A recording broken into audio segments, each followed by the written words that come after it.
Bien, chers amis, bonjour. Alors nous voilà réunis à quelques heures de Rosh Hashanah, de cette fameuse année 5785 que Dieu a fait et que Dieu fera, Bezrat Hashem, avec Monsieur Drey. Alors, notre but, essayer de recentrer un peu notre regard sur la situation actuelle, à partir évidemment de nos textes tels que le Zohar, selon nos maîtres, mais aussi particulièrement selon notre actualité.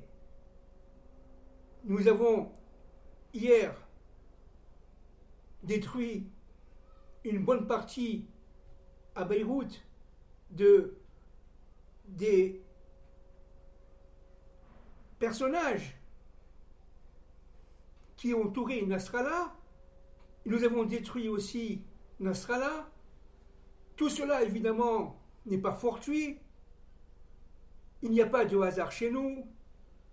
Et donc, nous devons maintenant essayer de comprendre humblement, selon notre capacité, la situation. Alors, pour cela, je vais essayer d'abord d'intervenir en introduction sur quelques mots à partir de nos maîtres, bien entendu, à partir du Zohar, sur Rosh Hashanah. Alors, si on prend par exemple la Maseret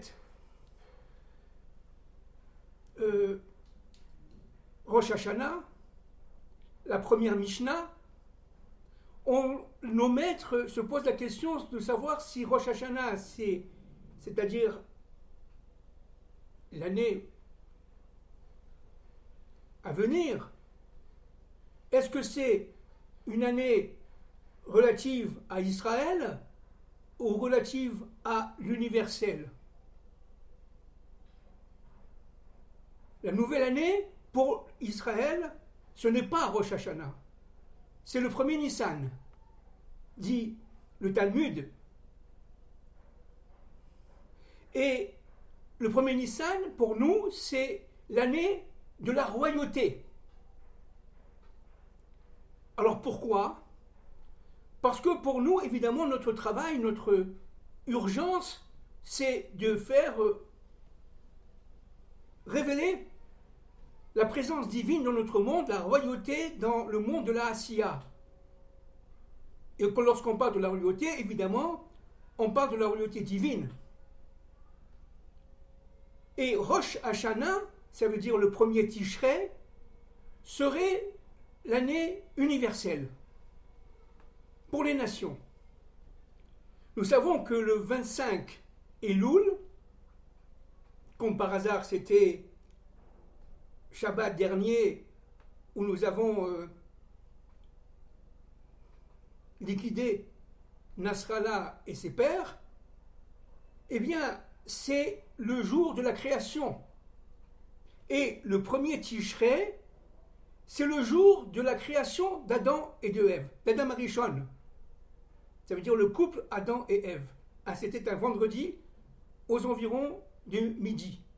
Et ils ont fauté, évidemment tout est codé bien sûr, et ils ont fauté juste avant Shabbat. C'est-à-dire qu'en fin de compte, Rosh Hashanah, qui est la tête de l'année, Rosh Hashanah, la tête de l'année, nos maîtres disent que, en fait, ce qui est très important de saisir, c'est qu'elle va reprendre toutes nos actions individuelles comme collectives, mais dans le monde entier. Parce qu'à Rosh Hashanah, Dieu, entre guillemets, juge le monde entier, l'universel, le premier jour de Rosh Hashanah.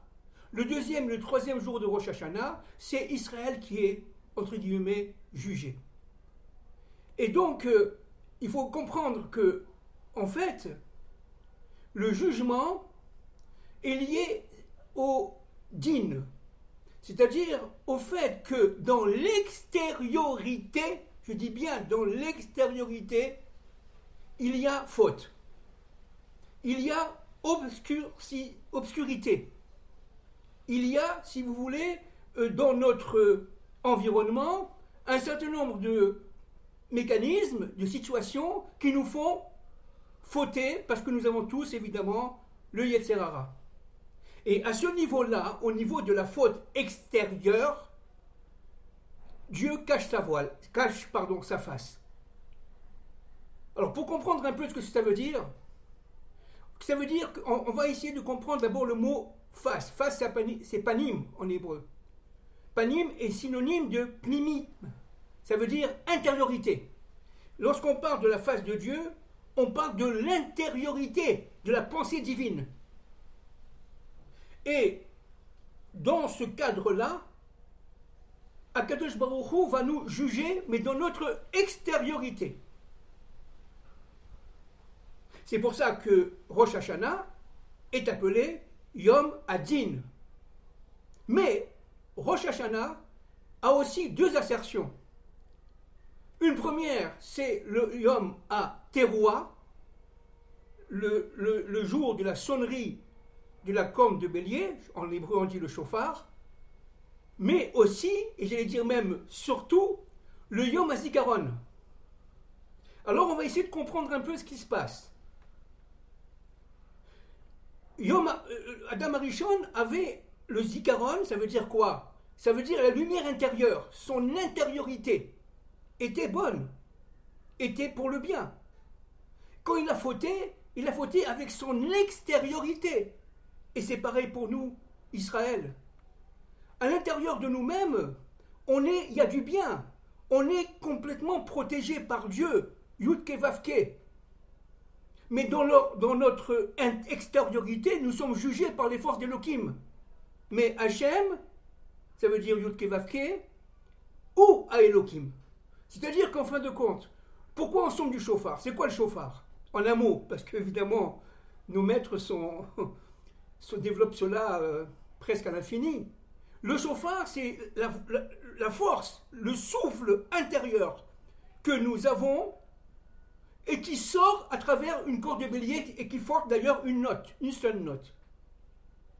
Et cette corde de bélier, qui a été utilisée par Adam Arishon, puis Abraham lors de la 10e épreuve au niveau de la Kedah d'Israël, ça veut dire la ligature de son fils Isaac, puis a été au fil du temps, n'est-ce pas, utilisée jusqu'à aujourd'hui dans l'ensemble, d'abord au temple pour le Yovel, bien sûr, la 50e année, puis progressivement dans toutes les synagogues.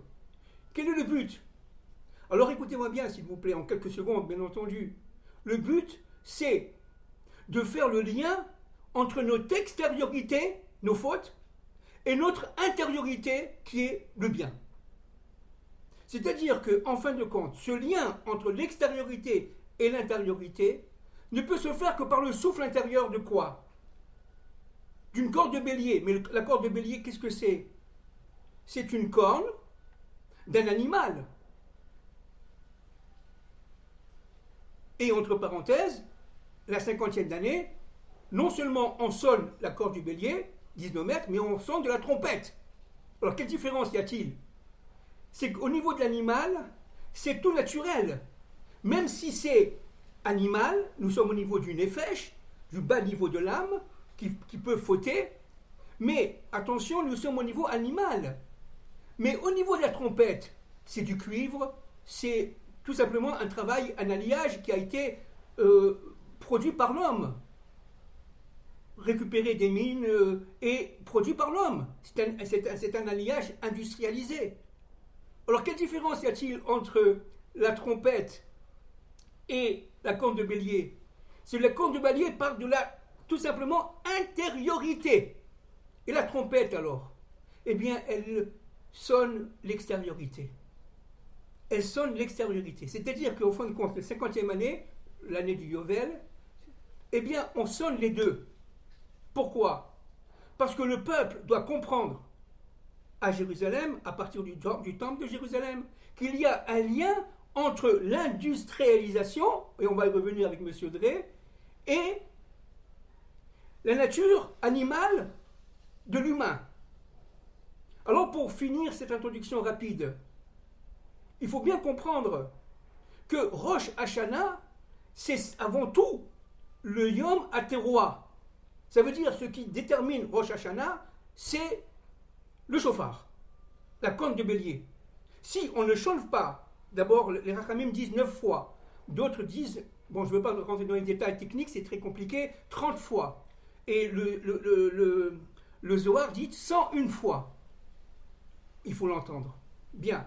Mais ça, c'est halachique et c'est technique, c'est pas la peine ici. Mais ce qui est fondamental de saisir, c'est que, en fait, si on n'a pas entendu la corne de bélier, homme ou femme, malade ou non, on n'a pas réalisé Rosh Hashanah. Pourquoi?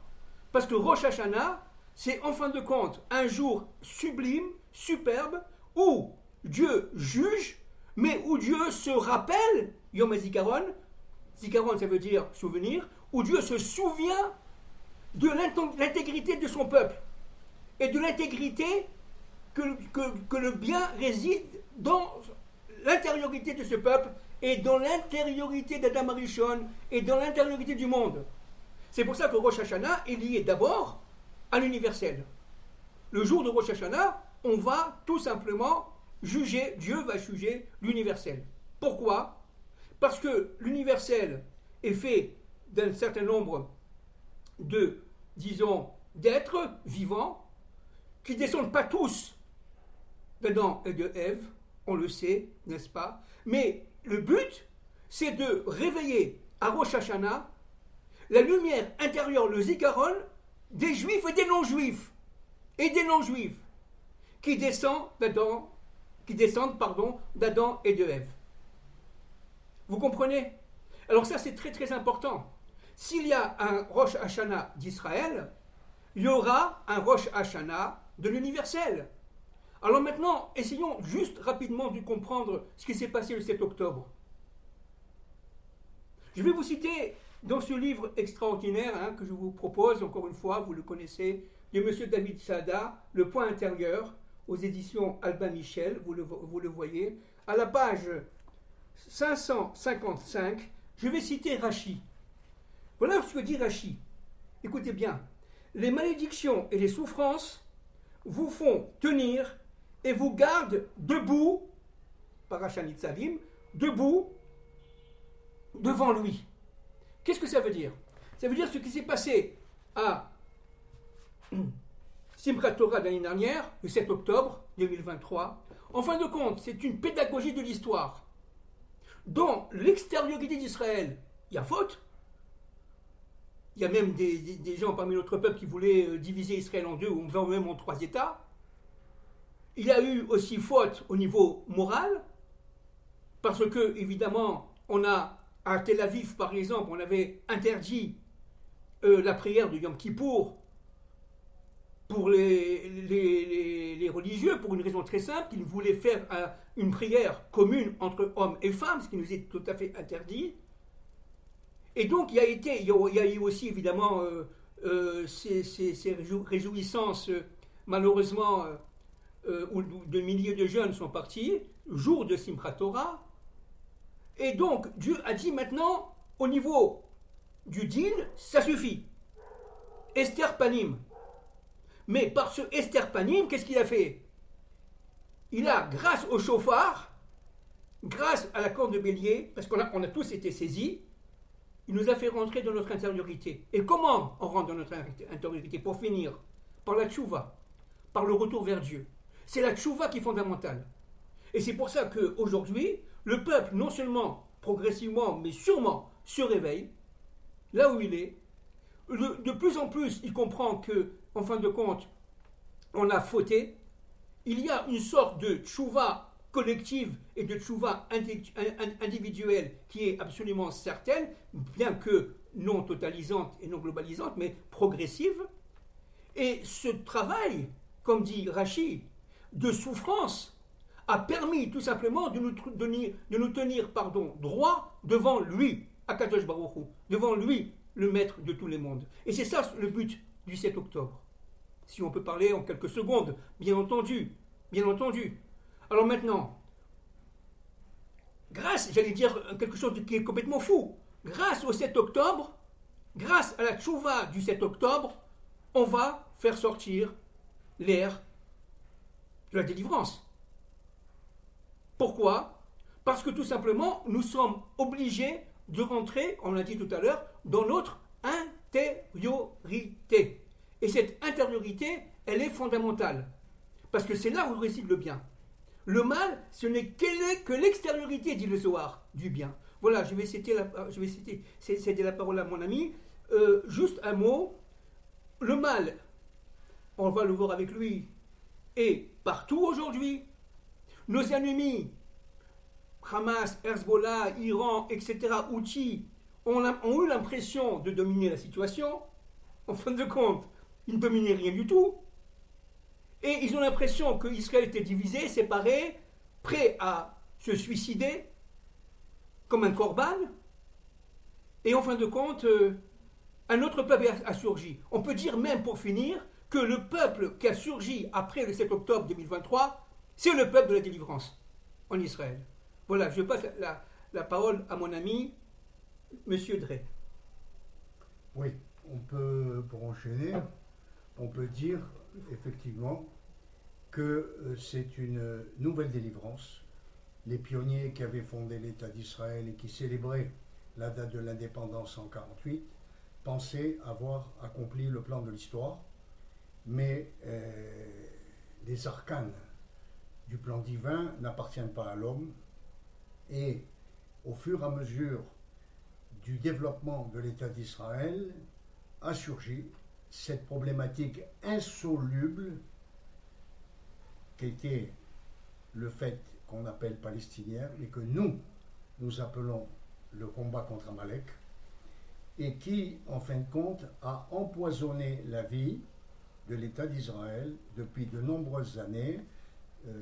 Mon ami Fabien Moshe parle de Yovel, et effectivement, c'est un Yovel qui se termine et qu'on va manifester d'une manière grandiose cette année par la sonnerie du chauffard. Si on veut bien comprendre à l'échelle géopolitique ce qui s'est passé dans ces 50 dernières années de Yovel, puisque le Yovel c'est 50 ans, je vous le rappelle, on retrouve la problématique pour Israël du Liban. C'est pas pour rien qu'en 82, Israël a mené une guerre qui s'appelait Shalom Bagalil, paix en Galilée. De quoi était question? Parce que ça remonte, la jeune génération n'a pas la connaissance des faits historiques et contemporains. L'organisation terroriste de ce qu'on appelait le Fatah, du célèbre Yasser Arafat, avait pénétré, après avoir été expulsé de Jordanie, dans un massacre, il faut bien le préciser, parce qu'Israël est toujours accusé de génocide, mais je vous signale que le roi Hussein de Jordanie en 70 a donné des ordres à ses forces militaires, et ça a été un massacre. On parle de dizaines de milliers de morts. Et à ce sujet, et à la suite de ces événements, le Fatah a pris ses valises pour aller s'installer et pourrir la vie du Liban. Car le cancer que vit le Liban aujourd'hui n'a pas commencé avec Nasrallah, mais avec Yasser Arafat.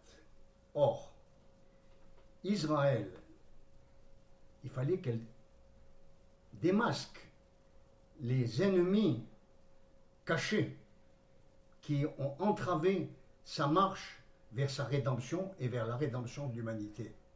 La France, c'est triste à dire, a joué un rôle perverse. C'est pour ça que nous, si vous êtes étonnés des fois de notre culture française, ayant aimé passionnément la culture française, un jour, nous nous sommes trouvés interpellés par les faits politiques et les orientations que menaient, suivant les intérêts de la France. Évidemment, c'est le pétrole. C'est ce qui a dominé la scène internationale de ces dernières années. Georges Artegui a bien écrit « Pour tout l'or du diable », c'était vraiment le diable qui rentrait dans l'histoire à travers ce pétrole. Et en fait, si on résumait en très peu de temps, on ne peut pas résumer 50 ans de diplomatie, mais deux faits saillants, la France a materné à Neuf-le-Château l'ayatollah Khomeini. Et cet ayatollah Khomeini, vous savez le développement qu'il a entraîné. Une révolution islamique en Iran qui a ébranlé les structures de l'Occident au point qu'aujourd'hui, c'est un point d'interrogation si réellement le monde, à cause de cet Iran, n'est pas au bord de l'abîme. Ensuite, il y a eu un deuxième fait qui est à reprocher à la France. C'est que, et c'est inadmissible dans la mesure où ça ne concernait pas Israël, mais l'honneur de la nation française. Les 58 parachutistes et les 230 Marines américains qui ont été tués par le Hezbollah.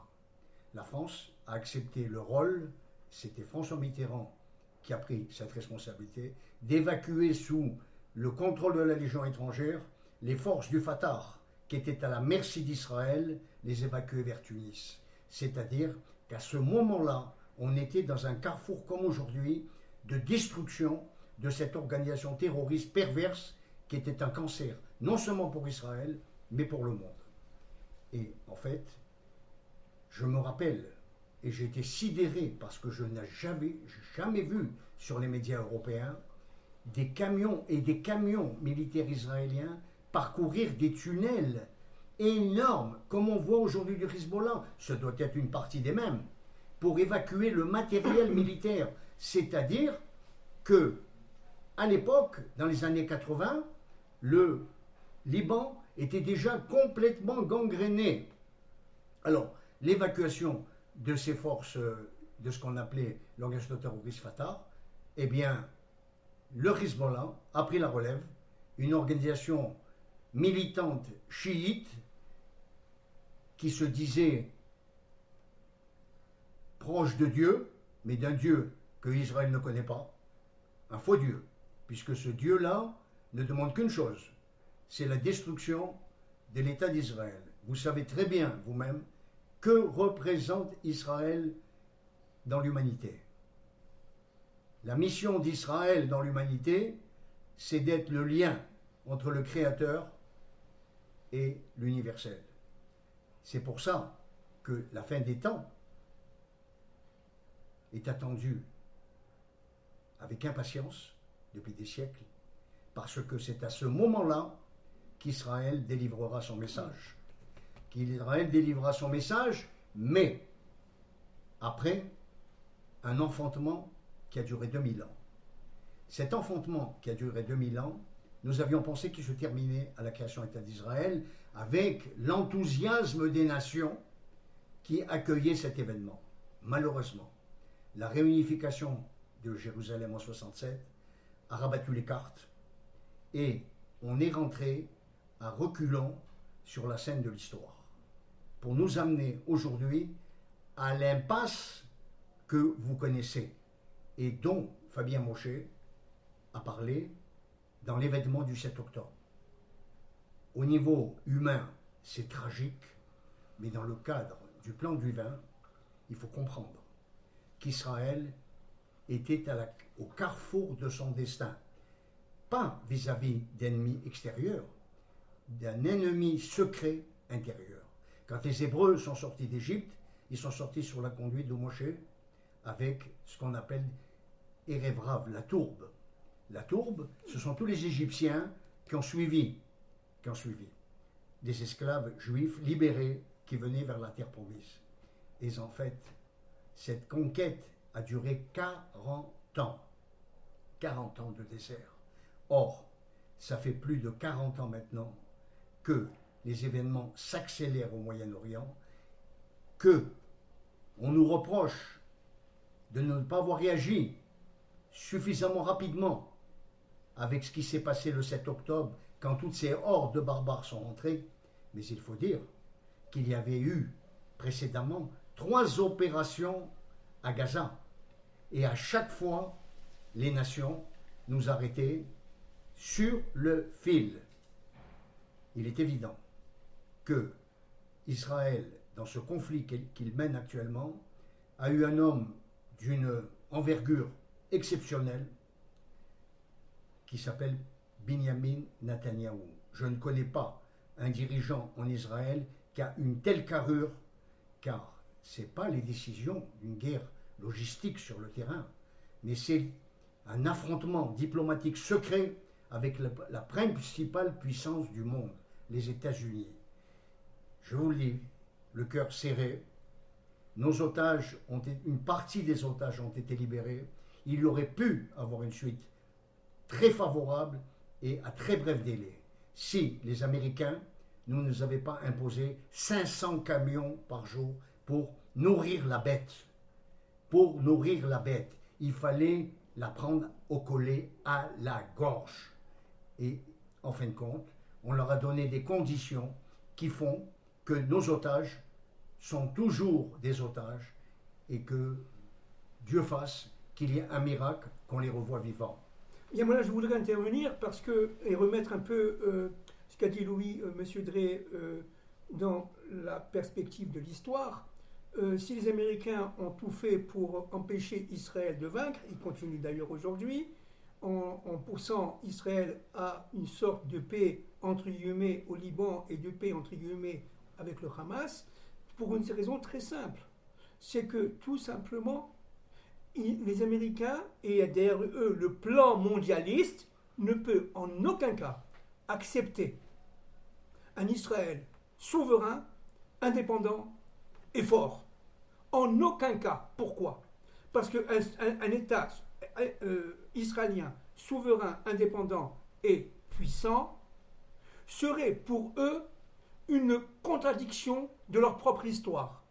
Parce que dans leur plan à eux, il s'agit tout simplement de mettre en conflit deux forces qui sont des forces relativement parallèles, Israël face à l'islam, de manière à ce que les deux forces s'entretuent, s'auto-détruisent et fassent sortir le plan mondialiste comme étant le plan tout simplement de la délivrance et de la résurrection de la nouvelle humanité, ce qu'on appelle aujourd'hui le transgenre, le wokisme, etc. Et là, je voudrais que Louis, M. Drey, fasse une petite synthèse sur ce que nous avons dit les dernières fois par rapport à ce plan, qui est un plan certes secret, mais de moins en moins secret, qui devrait arriver à maturation dans quelques années à venir, mais qui ne se fera pas parce que tout simplement Dieu va intervenir dans l'histoire. Simplement, je voudrais dire que pour affiner ce que vient de dire Fabien Mochet, c'est que la raison même, ça c'est au niveau des secrets de l'humanité, de la raison même de la création de cet empire américain, et vous savez très bien que le signe de l'empire c'est l'aigle, on l'a retrouvé à Rome, on l'a retrouvé en Allemagne, on l'a retrouvé dans l'empire babylonien, dans l'empire français même, napoléonien, russe, c'est des empires qui ont une fonction dans l'histoire jusqu'avant le règne messianique. Or, le plan américain, c'est un homme exceptionnel qui était grand commandeur du rite écossais, qui s'appelait Albert Pike, très vite, parce que j'en ai parlé dans des interventions précédentes, mais c'est le fondement, le socle de la politique américaine. Jusqu'à aujourd'hui, c'est l'accomplissement. C'est, quand on l'a interrogé en 1870, les 3 étapes avant la conquête par l'Empire du monde. Ces 3 étapes, c'est la Première Guerre mondiale, qui, entre parenthèses, a été financée par la haute finance américaine, la deuxième, qui a permis, grâce aux capitaux, la montée des partis nazis au pouvoir aux États-Unis. En Allemagne. En Allemagne. Mais oui, il y avait un parti nazi aux États-Unis. Ça, c'est vrai de me reprendre, oui. mais il y avait un parti nazi. Absolument. Et en fait, la 3e étape, nous la vivons depuis des années. Pike disait, nous devons faire affronter l'islam et le sionisme. Donc il voyait déjà un retour du peuple juif sur sa terre qui affronterait l'islam, et ça ne faisait pas l'ombre d'un doute pour lui, les deux s'extermineraient. Juste un mot, parce que le Zohar dit une chose capitale par rapport à ce qu'a dit M. Drey. Capitale. Le mal est très très intelligent. Il est même plus intelligent que le bien. Le Zohar dit que le mal, c'est avant le bien l'évolution des choses, la dynamique de l'histoire. Il le sait, il la sent, alors que le bien, lui, sent beaucoup moins, il est beaucoup plus actualisé dans le présent. Le mal, lui, comprend directement, très profondément, dit le Zohar, n'est-ce pas, la dynamique profonde de l'histoire et se situe, si vous voulez, se situe dans les fins fonds du pouvoir, de manière à empêcher l'interaction entre Israël, la population d'Adam et de Ève et leur Dieu. Le but, c'est tout simplement briser Israël de manière à briser l'interaction entre Adam et son Dieu, Adam et Ève et leur Dieu. C'est ça le problème. Donc le mal, pour venir, c'est particulièrement, d'une manière très profonde, avant le bien, ce qui va se passer. C'est pour ça que pour Israël, il est impossible de transiger, comme pour son adversaire, dans la mesure où c'est une question de survie pour les deux modèles. Exact. C'est une survie pour les deux modèles, et en fait, une fois que j'ai parlé de ces trois étapes qui étaient le but fondamental de la civilisation américaine, je vous signale que Albert Pike est enterré près de la Maison Blanche et que des monuments le commémorent jusqu'à aujourd'hui.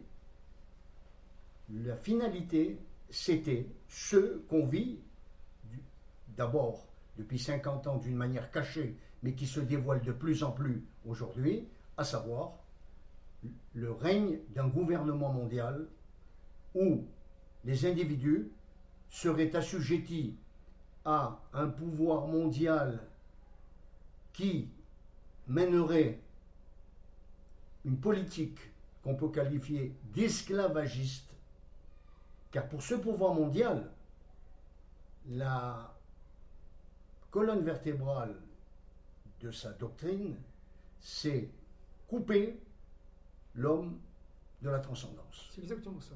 Exactement. Couper l'homme de sa transcendance. C'est pour ça qu'il y avait une célèbre formule qui me plaisait depuis des années, depuis que j'étais à Jérusalem, et j'avais compris dans Jérusalem quel était le sens de ma vie, de mon lien avec la transcendance. J'ai dit, nous sommes dans une civilisation, il y a déjà plus de 20 ans que je dis ça, une civilisation dont la colonne vertébrale, c'est de monnaie, de cash, le dollar, Gematria 240, Amalek. C'est ce que nous combattons aujourd'hui. Donc, par ricochet, ce que nous combattons ici, c'est exactement la valeur de cette monnaie qui veut diriger le monde. Et qui, vous êtes d'accord avec moi, depuis 50 ans, ne mène que conflit sur conflit. J'aurais bien voulu savoir, quand il y a eu ces opérations de tempête du désert, où étaient les droits de l'homme quand on tuait des Irakiens par dizaines de milliers, par centaines de milliers, et qu'on a opéré des massacres comme ils ont été opérés en Afghanistan. Et c'est pas fini, c'est la Yougoslavie, c'est d'autres champs de place. Seulement, pour Israël, c'est pas le mur de l'argent,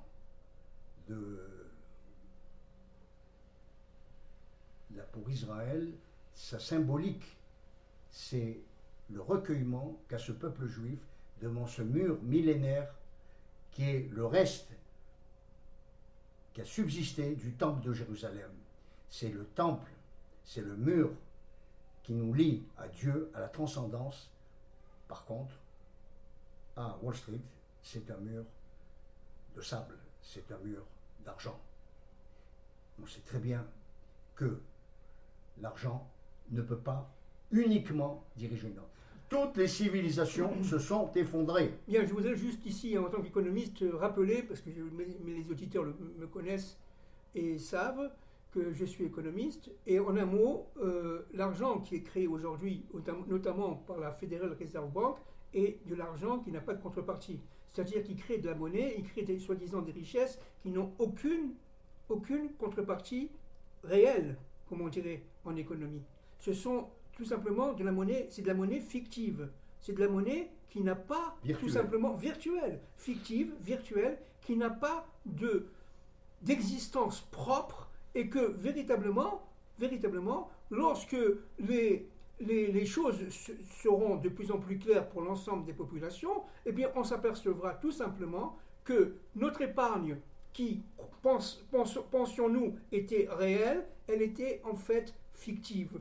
Que nos fonds de pension qui étaient réels sont en fait fictifs, etc., etc. C'est-à-dire qu'en fin de compte, avec cette puissance fictive, je dis bien fictive, de l'Occident, eh bien, il va y avoir cette pierre, hein, le rêve de Daniel, cette pierre qui va toucher le pied, l'orteil du géant rêvé par Daniel, et tout va s'effondrer, effectivement, comme un château de cartes. Mais simplement, je voulais préciser quelque chose parce que il nous a fallu quand même des réflexions sur des années pour comprendre comment on était arrivé à ça. Il faut que nos amis qui nous écoutent savent que le gouvernement fédéral américain n'a pas la latitude de l'impression de la monnaie aux États-Unis. C'est-à-dire que quel que soit le président aux États-Unis, c'est un terrain souverain qui est confisqué par ce qu'on appelle un organisme, le Federal Exchange, et qui est dirigé par un conseil des 12 grandes banques internationales. Non. 12 grandes banques américaines. Non, excuse-moi, pardon. Oui. Non, elles sont pas du tout, qui sont organisées par un consortium de banques privées américaines. Oui, elles sont américaines. Non, tu as dit internationales. Elles sont. Non, c'est américain. Voilà. Il n'y a pas de banque internationale. Je me suis mal exprimé. C'est uniquement une entité américaine indépendante du pouvoir fédéral. Alors évidemment, elle a géré, et c'est ce qu'on appelle l'État profond, elle a géré cette monnaie en fonction d'intérêts qui étaient des intérêts mercantiles et qui, en fin de compte, n'a même pas correspondu à un besoin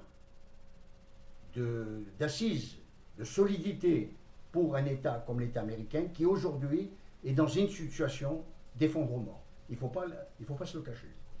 C'est cette petite pierre dont parle Fabien Mochet qui est aujourd'hui le Moyen-Orient qui risque de faire chuter toute la statue. C'est pour ça que vous observez les freins que mettent les États-Unis sur Israël pour ne pas mener le conflit qui lui permettrait de se libérer de ce terrorisme, de ce carcan, de cette épée de Damoclès au-dessus de la tête.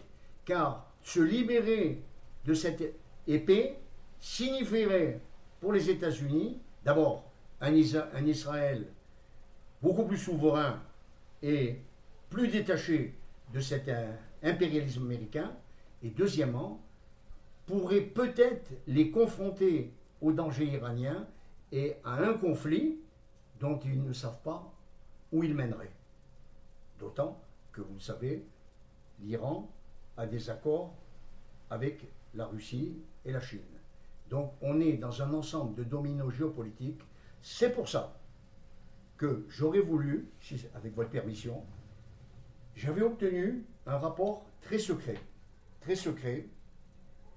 sur la finalité de ces 3 étapes vers un gouvernement mondial qui menait à quoi? À l'esclavage des peuples. Alors, en 2 mots, cet esclavage des peuples, c'est la reproduction de ce qui s'est passé dans l'histoire biblique à l'époque de la tour de Babel. On avait un même dictateur qui s'appelait Nimrod et qui a voulu mener ce projet. Alors évidemment, au niveau schématique, pour que ce soit plus pédagogique, on avait représenté ça par une tour qui s'effondrait, où les gens parlaient, les ouvriers parlaient, mais ils ne se comprenaient pas. Mais qu'est-ce que nous vivons aujourd'hui? On a loué notre civilisation comme une civilisation de communication, et les gens passent leur temps chez des psychologues. Il n'y a plus de communication. C'est la civilisation de Babel. On est revenu aux mêmes choses. Alors voilà dans ce plan secret dont je vous ai déjà évoqué un certain nombre de points, la continuité. Ici, disent-ils, l'utilisation à outrance de l'identification et du fichage électronique des individus nous fournit une surveillance complète de toutes les populations visées. Donc, vous voyez bien, avec la technologie, bien entendu. Cette réorganisation policière et militaire intérieure et extérieure des États-nations permettra de faire converger le tout vers l'obligation de la mise en place d'un centre mondial judiciaire. Ce centre permettra aux différents corps policiers des États-nations d'avoir rapidement accès aux banques des données sur tous les individus potentiellement dangereux pour nous sur la planète. Évidemment, dangereux comment? Qui n'ont pas les mêmes idées. L'image d'une meilleure efficacité judiciaire et les liens de plus en plus étroits créés et entretenus avec le militaire nous aideront à mettre en valeur la nécessité d'un tribunal international. Vous le voyez à La Haye aujourd'hui. Doublé d'un système judiciaire mondial, l'un pour les affaires civiles et criminelles individuelles et l'autre pour les nations. Au cours de la croissance acceptée par tous de ces nouvelles nécessités, il serait impérieux pour nous de compléter au plus tôt le contrôle mondial des armes à feu à l'intérieur des territoires des États-nations. Pour ce faire, nous accélérerons le plan Alpha, mis en œuvre au cours des années 60 par certains de nos prédécesseurs. Ce plan, à l'origine, écoutez bien, c'est très important, visait deux objectifs qui sont demeurés les mêmes encore aujourd'hui.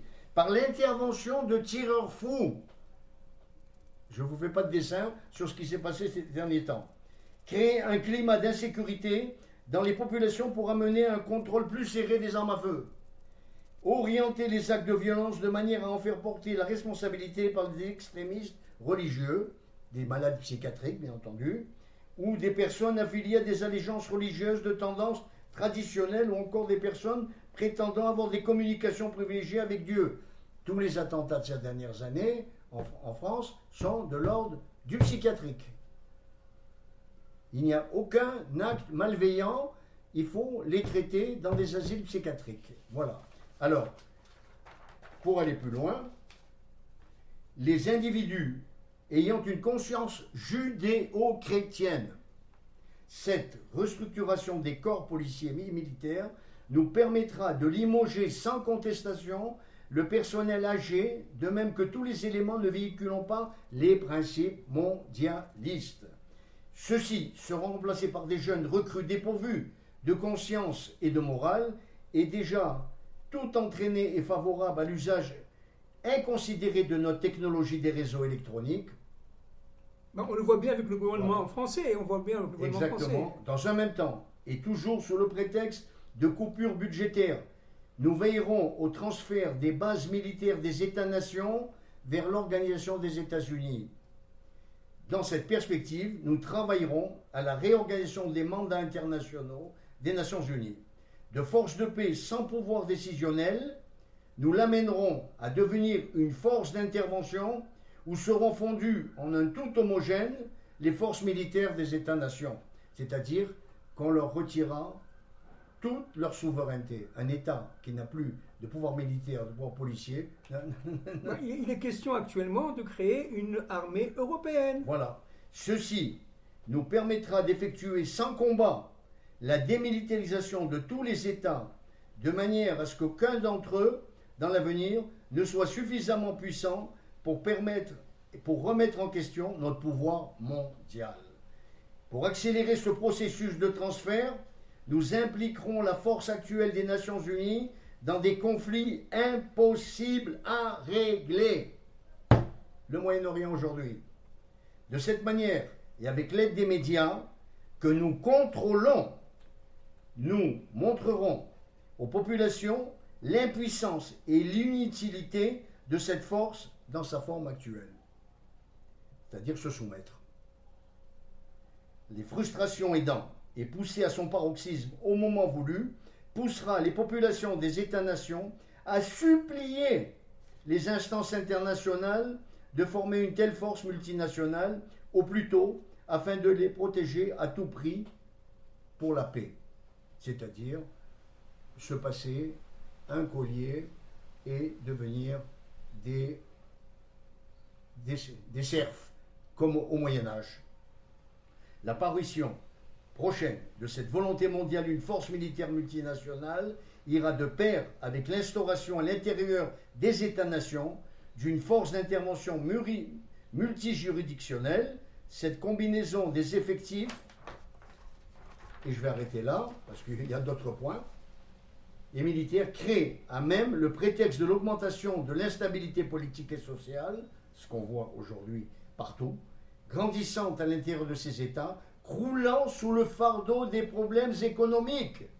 Il nous permettra de mieux contrôler ainsi les populations occidentales. Voilà, donc c'est une politique qui est à l'œuvre depuis le début de ce plan mondialiste, mais qui a pris sa vitesse de croisière à partir de la guerre du pétrole. Car la guerre du pétrole, c'était une guerre, effectivement, encore militaire sur le canal de Suez avec les forces égyptiennes pour Israël, mais il y a des dessous à cette guerre, et ces dessous de cette guerre, ça ferait l'objet d'une autre vidéo. Elles ont été en arrière-plan les intérêts pétroliers. Et cette volonté américaine de dominer totalement l'Occident en tenant avec les organisations pétrolières saoudiennes le monde au collet. Bien, merci. Alors je voudrais quand même conclure. Nous sommes arrivés là à un point de non-retour, à une sorte de nœud gordien.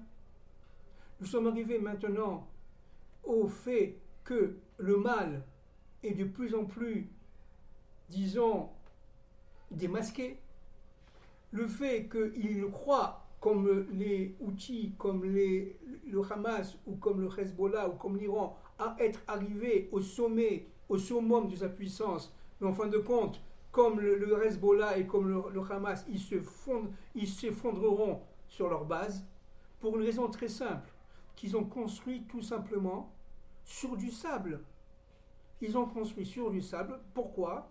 Parce que tout simplement, ils donnent le dos au plan de Dieu. Ils refusent le plan d'Hachem, le plan de Dieu, en essayant de superposer au plan de Dieu leur plan à eux monstrueux, humain. C'est-à-dire qu'en fin de compte, ce qu'ils veulent, c'est faire perdurer la non-réparation du monde, la non-réparation de la faute d'Adam et de Ève, et cela in aeternam, en toute éternité, de manière à pouvoir régner tranquillement, globalement, secrètement, mais de moins en moins secrètement, sur le reste du monde, dans un monde qui est, disons, d'une manière générale, formaté, endormi, manipulé, merci, jusque tout simplement les profondeurs de sa propre histoire, et en incapacité, en tout cas pour pas mal de gens, de réveil. Voilà, je passe la parole pour finir à mon ami Monsieur Drey. Alors, je crois que je vais faire la boucle par rapport à l'introduction qu'a fait mon ami Fabien Mouchet. C'est vrai qu'il existe ce qu'on appelle en hébreu une marloquette, c'est-à-dire des discussions entre des grands maîtres, à savoir si Rosh Hashanah est à Nissan ou si Rosh Hashanah est à Tishrei. Je crois, en mon âme, ça n'engage que moi, je le précise, que nous sommes aujourd'hui dans un Rosh Hashanah qui est la synthèse de nos principales grandes fêtes, à savoir le peuple juif, c'est en Nissan qu'il est sorti d'Égypte. Et qu'est-ce qu'on célèbre à ce moment-là? Et il n'y aurait pas eu de 40 ans de désert, c'est l'ouverture de la mer Rouge.